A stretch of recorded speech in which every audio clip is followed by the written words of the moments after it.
Hey, how's it going? My name's Josh, and this is my 2016 Mustang Ecoboost Premium.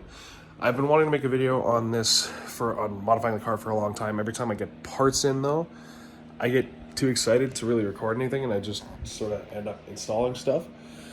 So I don't know what better time to start making videos than halfway through my winter modifications to the car. So this video is mainly going to be a recap of what I've done to the car, why I chose an Ecoboost instead of a Coyote, the mods that are on it, what I have planned.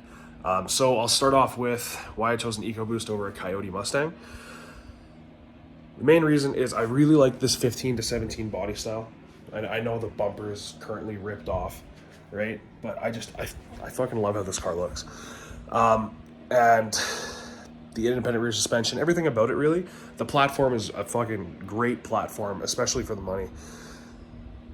I also, having grown up with like the Need for Speed games, Fast and the Furious movies, shit like that, I really like turbo 4-cylinders for some fucking reason. I don't know, maybe I'm broken. I like turbo 4-cylinders more than V8s. I've got a loud ass V8 Tahoe outside, but I didn't really want that for this. I wanted the 4-cylinder and the psh noises. So this car's kind of just perfect for what I wanted. It's got all the options that I could realistically want for the car. It was set up, I bought it used, but it was set up pretty much how I would have bought it if I bought it new. With it being the Ecoboost Premium, it has things like Ford Sync, where even though this car, I could have gotten a Coyote for the same money, I wouldn't have gotten the same options or as low of mileage for buying a used one. Even new, the MSRP for this car was higher than a GT. So I do prefer the GT over the Coyote. It's not me trying to have a fake muscle car or anything like that. I like the Ecoboost more. So starting on the interior for what I've done to the car, I feel like it's just a really nice place to be. It's mostly stock. I haven't done that much to it. The main things I've done is I painted this. Obviously it's red now to match its Ford race red. Totally not Rust-Oleum apple red, which completely isn't a exact match to the paint of the car. Anyways, the biggest upgrade that I like is what I've done to the Sync stereo. I know I don't have a Shelby. I just like the Ford splash screen, or Ford Performance splash screen better. I was upgrading it to the newer versions of Sync. I used the Cyan Labs upgrader to update it way past what Ford wanted it to be upgraded to. So it's currently on Sync 3.4. I think the highest that I was able to get it with the Ford updates was 3.0, which was kind of unstable, especially with Apple CarPlay. So with Sync 3.4, everything just works a bit better. It doesn't glitch out. Like I'd have an issue where I'd unplug my phone to pay for like a coffee. I'd plug it back in and I wouldn't have audio until I shut the car off, waited, and then turned it back on. So the upgraded software is a big deal. I also had to put in a new USB port so that the car would actually do Apple CarPlay. Aside from that, on the interior, I did the red knobs. It was a Christmas gift a year back or so. I guess I'll mention it while I'm here. I did the key wrap because my keys were beaten up, so I have this really nice looking key now. And then kind of the final thing I guess I'll mention is this SCT Rev X tuner that came with Bama Tunes for Life. So that's what I have in the car right now for running tunes. It works good. It's a noticeable bump in power even with the car mostly stock. It might get changed to a Cobb eventually with some of the plans that I have for the car. So back on the outside of the car, some other mods that I did this summer was I installed a MBRP street, you're not going to be able to see that, MBRP street version catback exhaust with black tips. The street version is, it's literally what they call it on the website, but it's a really nice, a little bit louder, not too crazy exhaust, and it's not obnoxious.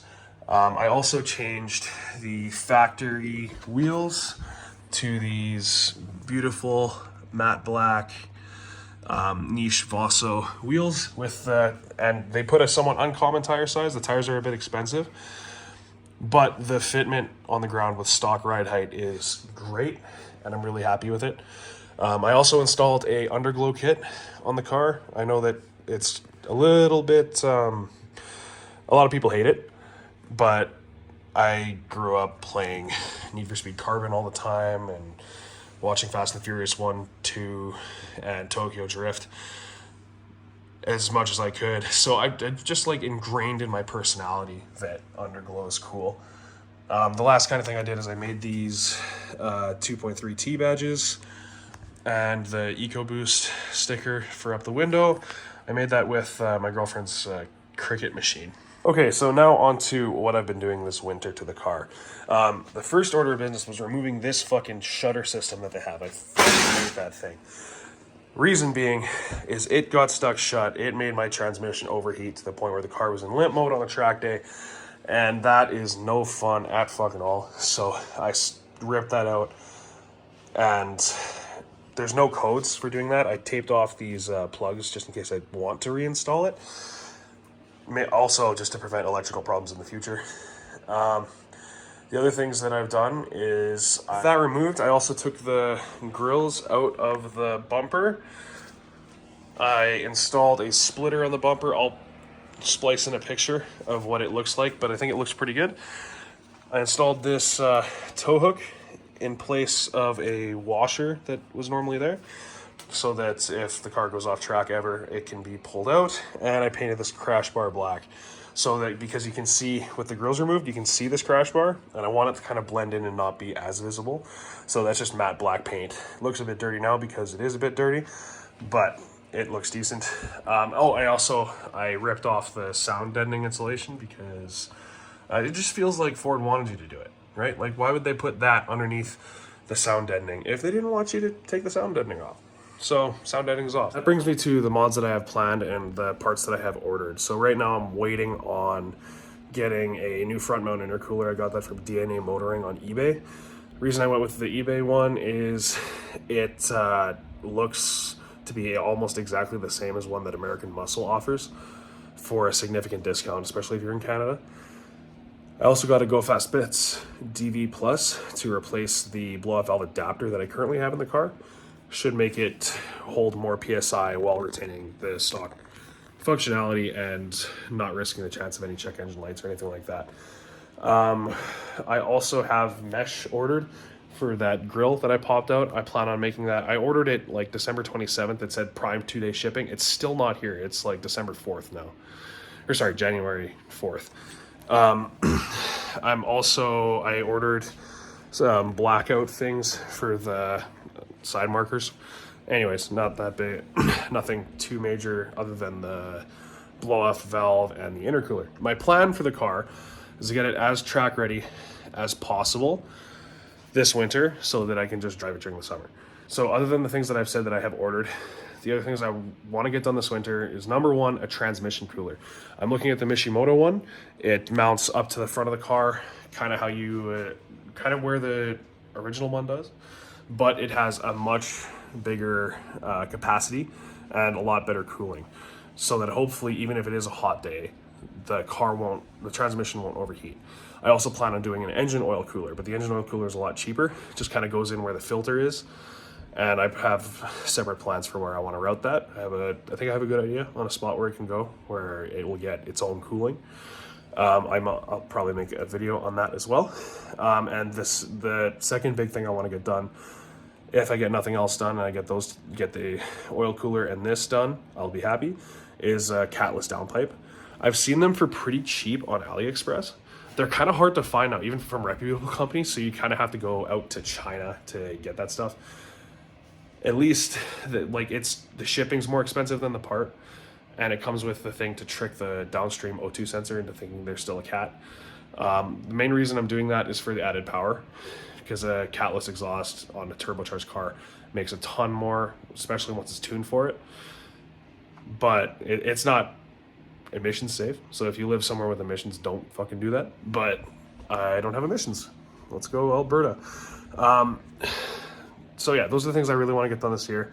But it also, it depends on life and stuff. I'm not a professional automotive fucking influencer. I'm just some guy.